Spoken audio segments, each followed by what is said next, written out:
Paz do Senhor para os irmãos. Nós louvamos a Deus, por mais uma lição. Hoje estudaremos a lição 4, O título é o seguinte: a construção do templo enfrentou oposição. O texto áureo diz assim: edificamos o muro e todo o muro se cerrou até a sua metade, porque o coração do povo se inclinava a trabalhar. Está em Neemias, capítulo 4, versículo 6.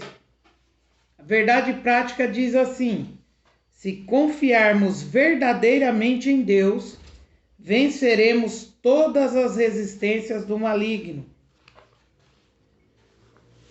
Ou seja, nós vamos enfrentar, em qualquer momento nós como cristão, diversas oposições, resistências, mas se nós estivermos sendo guiados pelo Espírito Santo de Deus, fazendo a obra que Deus colocou em nossas mãos, entendam uma coisa: não há barreira para aquele que está fazendo a vontade de Deus, tá? Lutas nós vamos enfrentar, porém tudo, é permitido por Deus, porque em tudo, debaixo do céu e em cima da terra, há um propósito. A introdução diz assim: o altar foi restaurado, a festa do tabernáculo celebrada e o holocausto estava sendo oferecido dia a dia, conforme o rito, ou seja, conforme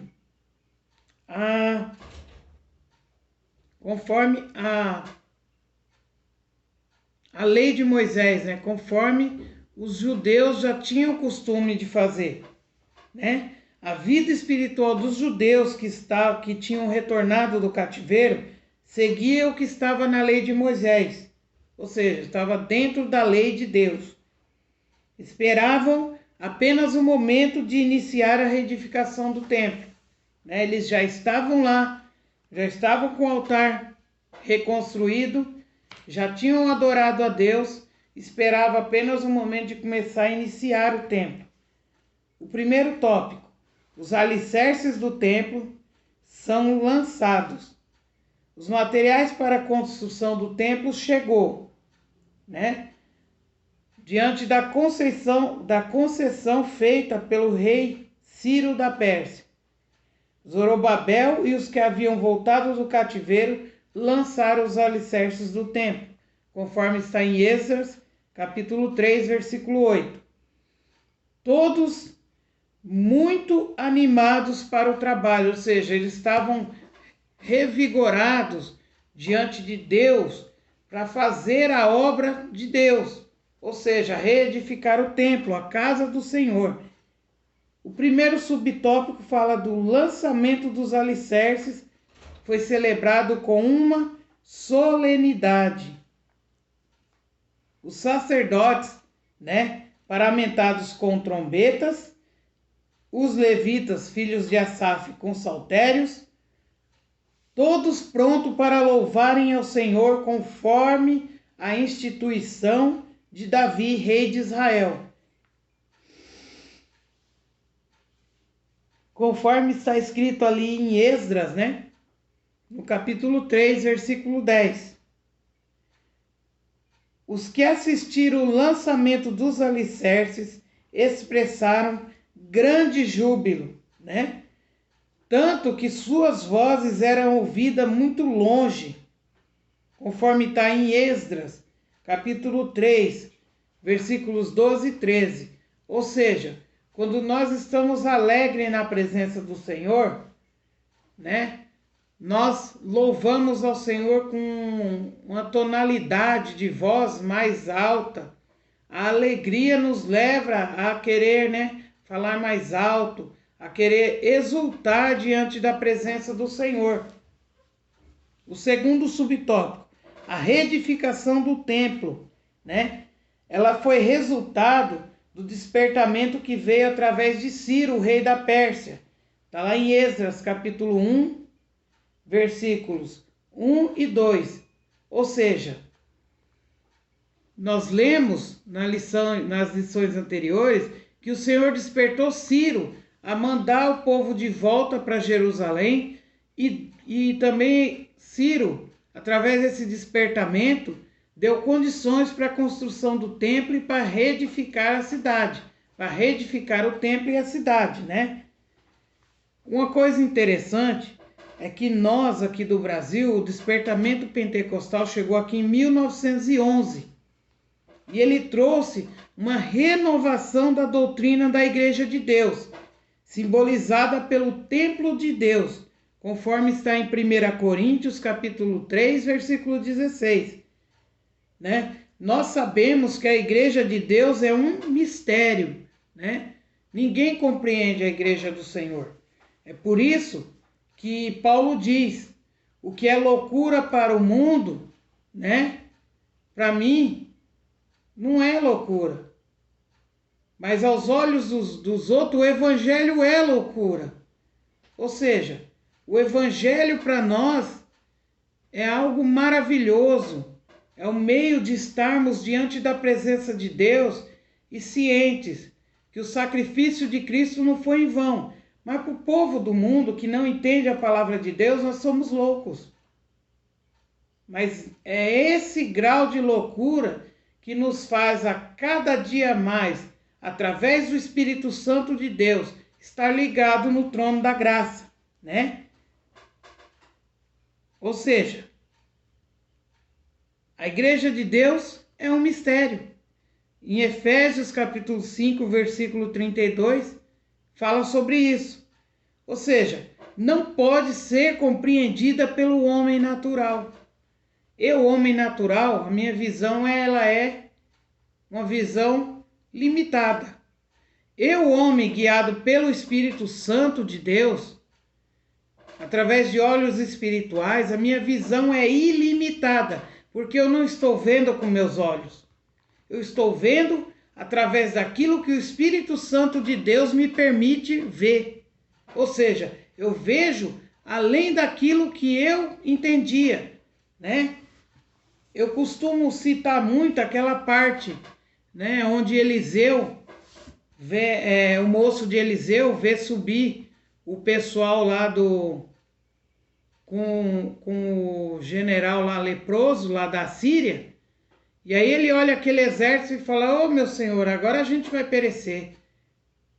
E aí Eliseu olha para ele, acredito eu que de uma forma meia, sabe, faz assim, ô meu Deus do céu. E aí olha para ele e fala, Senhor, abre os olhos dele para que veja. E aí o jovem vê um exército enorme de anjos em volta dele. Conosco não é diferente, né? Só que o homem natural não entende isso, ele não enxerga isso e ele vai sempre achar um jeito de te criticar por aquilo que Deus tem feito na sua vida, pelo crescimento que o Espírito Santo tem colocado na tua vida. Em 1 Coríntios capítulo 2, versículo 14, fala disso. Ou seja, o Espírito Santo salienta que Jesus em pessoa quer edificar a sua igreja. É Jesus quem trabalha para que a sua igreja seja perfeita para aquele dia, conforme Mateus capítulo 18, capítulo 16, versículo 18. Ele o faz conforme a palavra de Deus. Nós podemos notar que Jesus nunca saiu da palavra. Jesus ele nunca saiu daquilo que Deus determinou para o povo dele. O Espírito Santo quer gerar um sentimento de reverência pela igreja do Senhor, que é a morada de Deus. Ou seja, se você é igreja, e quando eu digo igreja, não estou falando de templo, templo é as paredes, teto, o que tem lá dentro. Estou falando de igreja. Quando se fala de igreja, se fala da noiva de Cristo. Se fala do povo de Deus. Então, se você é igreja, a primeira coisa que você tem que ter é reverência pela igreja. O que isso quer dizer? Eu, enquanto igreja, eu tenho que respeitar o meu irmão que também é igreja. Eu tenho que amar o meu irmão que também é igreja. Ou seja, eu tenho que pensar em unidade. Quando se fala de reverência, está falando de organização, de algo que está tudo ligado num só lugar. Entendeu? Não tem meia palavra nem duas palavras. A palavra é uma só. Ou seja, tudo o que se faz, um faz, o outro faz, porque são um só em Cristo, é unidade. E aí, nós podemos ver que lá em Efésios, no capítulo 2, versículo 22, está falando sobre isso. Também em Êxodo, capítulo 3, versículo 5, Salmos 89, verso 7 e Eclesiastes, capítulo 5, versículo 1. O Espírito Santo também adestra a igreja, né? Ela é o instrumento da ação de Deus aqui na terra. Quando fala que o Espírito Santo adestra a igreja, quer dizer que ele ensina, que ele mostra como é que faz, como é que tem que agir, para que nós sejamos o quê? O instrumento de Deus agindo na terra. Seja através de pessoas sendo curadas, pessoas sendo evangelizadas, pessoas tendo vidas transformadas, né? Famílias regeneradas. São muitas as situações que Deus age através da igreja na terra. Em Efésios, capítulo 3, versículo 10, fala isso. E o mais interessante, Deus tem um trabalho para cada servo seu, né? Na obra de evangelização do mundo, conforme está em Marcos, capítulo 13, versículo 34. Ou seja, cada um tem a sua função determinada por Deus. Não adianta eu, que sei cantar, querer pregar. O dom que Deus me deu foi de cantar. Não adianta o que canta, o que prega, querer cantar. O dom dele é de pregar, não é de cantar. Não adianta aquele que o Senhor separou para ministro, seja para pastor, seja para diácono, presbítero ou cooperador, querer ser o regente da banda, ou querer ser o regente dos jovens, ou dos adolescentes, ou o líder desses grupos, quando Deus os separou para ser obreiro na obra, para trabalhar na obra como obreiro. Então, se o Senhor te separou como obreiro, você é diácono porque Deus te colocou lá, você é cooperador porque Deus te colocou lá, você é presbítero porque Deus te colocou lá, você é pastor porque Deus te colocou lá. Então não adianta você querer arrumar uma posição para você, sendo que foi Deus quem determinou essa posição para você. Eu creio no seguinte: seja feliz com aquilo que Deus colocou nas tuas mãos e entenda, qualquer que seja essa obra, é uma grande responsabilidade. Segundo subtópico, os samaritanos opõem-se à construção do templo, né? Quando Nabucodonosor levou Judá cativo para a Babilônia, os samaritanos passaram a morar na terra, né? Descendentes de gente que o rei da Síria tinha deslocado para as cidades da Samaria, né? Ou seja, isso quando ele levou as 10 tribos do reino do norte, né, em cativeiro para a Síria. Ou seja, ele levou esse povo e esse povo de Samaria começou a povoar a região. Conforme está em 2 Reis, capítulo 17, versículo 23. Eles eram pagãos, né? Mas tinham sido ensinados acerca do Deus de Israel, né? E eles continuavam servindo seus deuses, mas temiam o Senhor, né?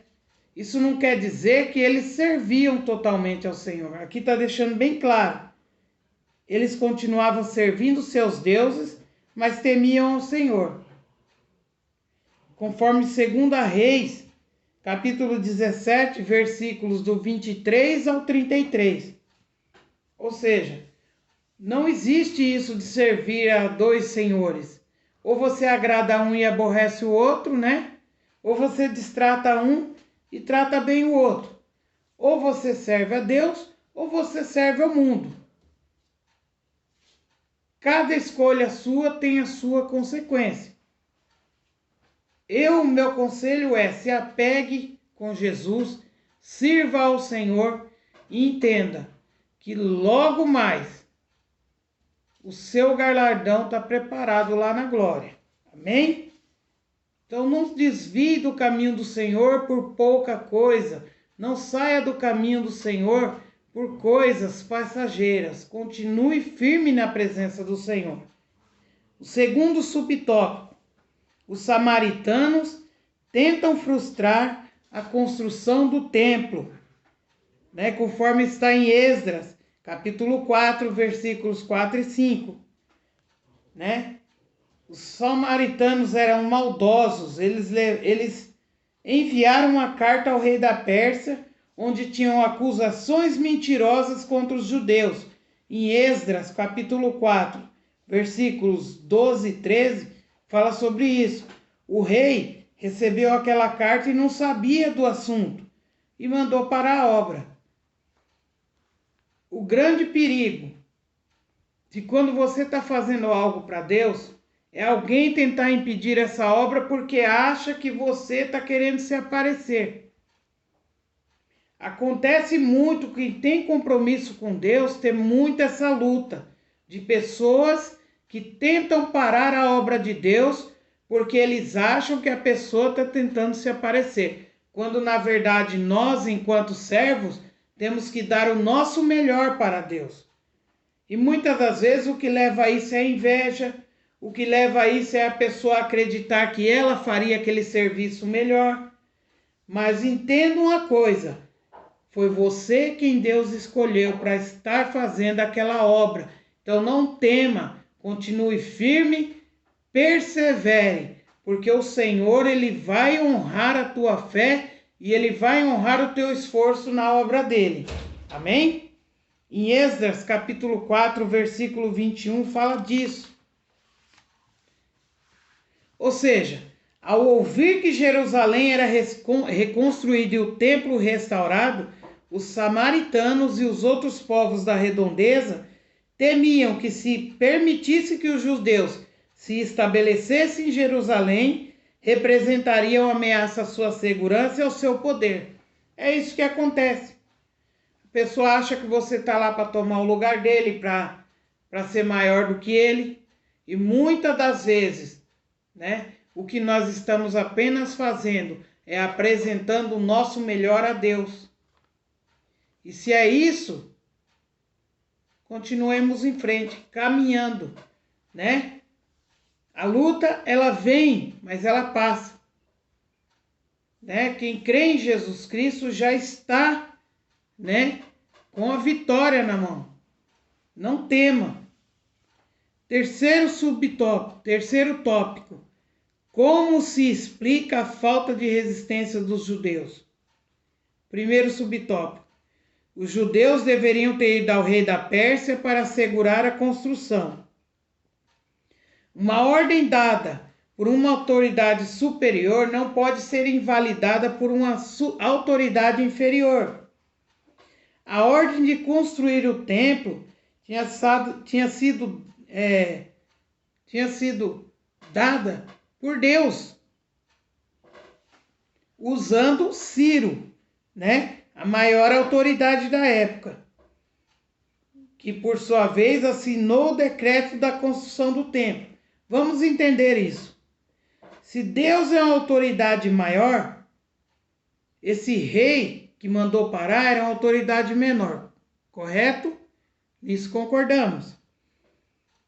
Se Ciro, conforme era rei da Pérsia, era um dos maiores na época, a maior autoridade da época, então o decreto dele valia mais do que a ordem desse rei também. Então tá aqui, Deus no céu, autoridade suprema, usando através de um despertamento Ciro, que era a maior autoridade da terra, para que se fizesse a construção. Aí chega um rei, você entender, Deus, o rei da Pérsia e um rei. Ou seja, vem abaixo deles e manda parar. Hoje, na nossa sociedade, quando alguém de autoridade máxima fala alguma coisa, ninguém nem discute, porque sabe que não tem como se sobrepor a isso. E os judeus, creio eu, não pensaram nisso na época. O segundo subtópico: os judeus deveriam ter recorrido a Deus. Na história dos judeus, existem exemplos de como Deus ajudou seu povo em tempos difíceis, né? A vinda dos judeus para Jerusalém era uma clara demonstração de que Deus estava nesse negócio. Ou seja, vamos ver agora alguns exemplos da história dos judeus quando ajudados pelo Senhor. O rei Ezequias, quando Judá foi cercada pelo exército do rei da Síria, que queria fazer com Judá o mesmo que tinha feito com Israel, ou seja, levá-los cativos, na hora do perigo, Ezequias buscou ao Senhor e foi ouvido. Um anjo feriu o arraial assírio, destruindo 185.000 soldados. Conforme está em 2 Reis, capítulo 19, versículos 30, né? E 2 Crônicas, capítulo 32, versículo 21 e 22. Ele não foi bater de frente. Ele primeiro buscou o Senhor. Também o rei Josafá, ameaçado pelos amonitas e moabitas, né? O povo de Judá foi convocado pelo rei pedir socorro ao Senhor, conforme está em 2 Crônica, capítulo 20, versículo do 1 ao 24. Deus guerreou por eles. Sem ter que lutar, os inimigos foram derrotados, né? Os muitos exemplos de ajuda de Deus no passado deveriam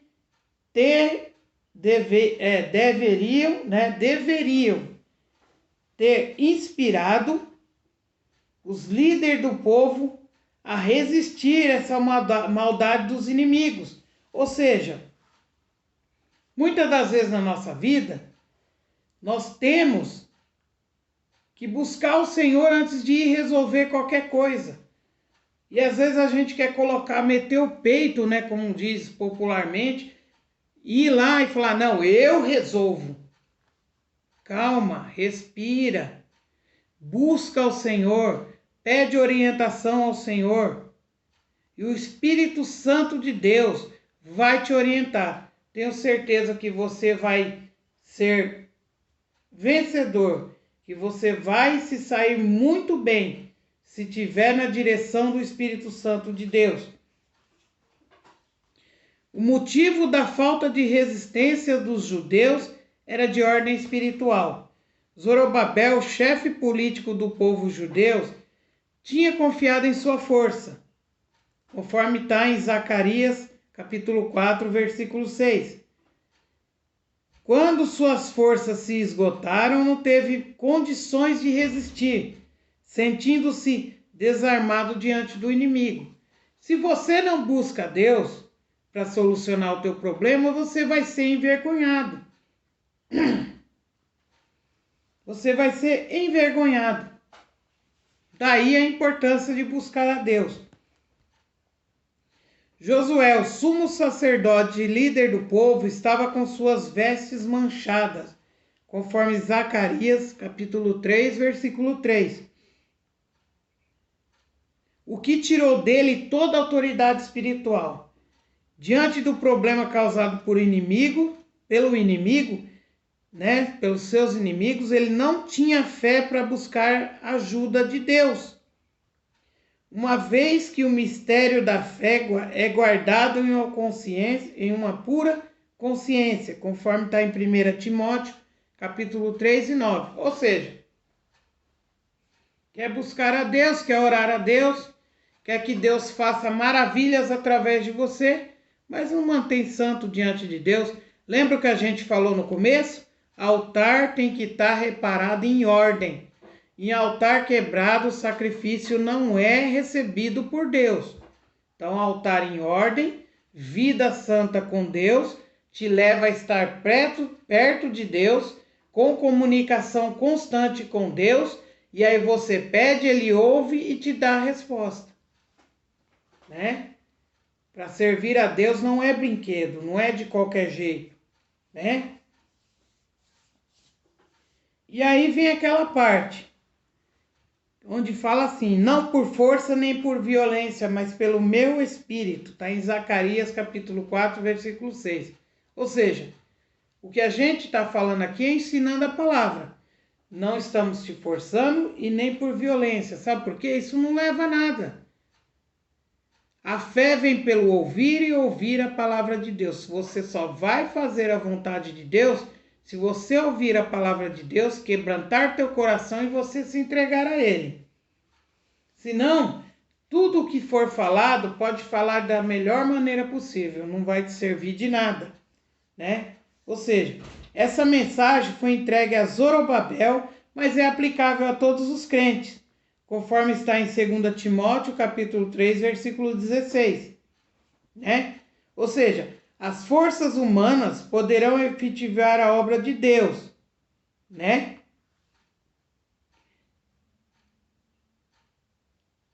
Ou seja, nem as forças humanas poderão efetivar a força de Deus, nem militar e nem político. Só conseguiremos se formos capacitados pelo Espírito Santo. Jesus iniciou o seu ministério no poder do Espírito Santo. Está lá em Lucas 4, capítulo 4, versículo do 1 ao 18. A igreja foi revestida pelo poder do Espírito Santo no dia do Pentecoste. Atos, capítulo 1, versículo 18. Somente se o Espírito Santo governar e capacitar nossa vida é que poderemos cumprir a vontade de Deus. Então entenda que o negócio é sério. Último tópico, quarto tópico, a reação dos samaritanos quando os judeus cessaram a obra. Primeiro tópico, a tristeza dos judeus. O povo tinha desde o início da construção acompanhado o trabalho com simpatia. Trabalhavam com muito entusiasmo e com muita união. Desculpa. O povo tinha ouvido falar de que o Deus do céu estava do lado dos judeus, ajudando-os. E agora? Onde estava o seu Deus? Às vezes a gente se pergunta onde está Deus e, na verdade, Deus continua conosco. Quem parou fomos nós, não foi Deus que parou de realizar a obra. Nós que paramos no caminho e começamos a nos questionar. Em vez de nos questionarmos, vamos colocar a nossa fé em ação e continuar caminhando. Segundo subtópico, a alegria do samaritano. Eles se regozijavam. Certamente os conselheiros foram parabenizados, né, pela sábia e competente ação, ou seja, de enviar a carta lá para o rei. Porém, o gozo é de pouca duração, ou seja, a alegria dura pouco. No caso dos filisteus que prenderam Sansão, terminou em tragédia, né? Conforme está escrito em Josué, capítulo 16, Juízes, capítulo 16, versículos 25 a 31. Também a alegria dos sacerdotes que pagaram Judas para trair Jesus, além de ser por pouco tempo, com a ressurreição de Jesus ainda agravou o problema, porque aí o nome do Senhor foi glorificado amplamente, conforme em Mateus, capítulo 28, versículos do 11 ao 15. Terceiro subtópico, o desânimo dos judeus. Os judeus tinham voltado do cativeiro para construir o templo e se sentiram humilhados e tristes. Passado algum tempo, acomodaram-se com a situação da construção do templo. dominado pelo desânimo, né, que é uma eficaz arma usada por Satanás contra os crentes. Lutemos contra o desânimo em nome de Jesus. Lute contra o desânimo, não deixe ele te dominar. O Senhor é contigo. Isso é a arma do inimigo para acabar, para te mostrar que você foi derrotado.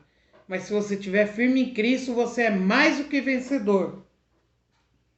Alguns conformaram-se em pensar que talvez ainda não era vontade de Deus se construir o templo, conforme está em Ageu, capítulo 1, versículo 2. Outros aproveitaram a interrupção da obra para fazer suas próprias casas, ou seja, abandonou a casa de Deus para fazer a sua. Outros faltaram com a sua obrigação espiritual, deixando de contribuir para a casa de Deus. Isso está em Ageu, do capítulo 1, do 6 ao 9. Não deixe de contribuir para a obra de Deus, porque uns dizem que não precisa, outros dizem que tem pessoas colocando a mão e levando o dinheiro do Senhor. Não olhe para o que um ou outro diz. É a sua ação de fé a Deus. Então faça aquilo que o Senhor propôs no teu coração de bom grado, glorificando e exaltando o nome do Senhor. Não vai nem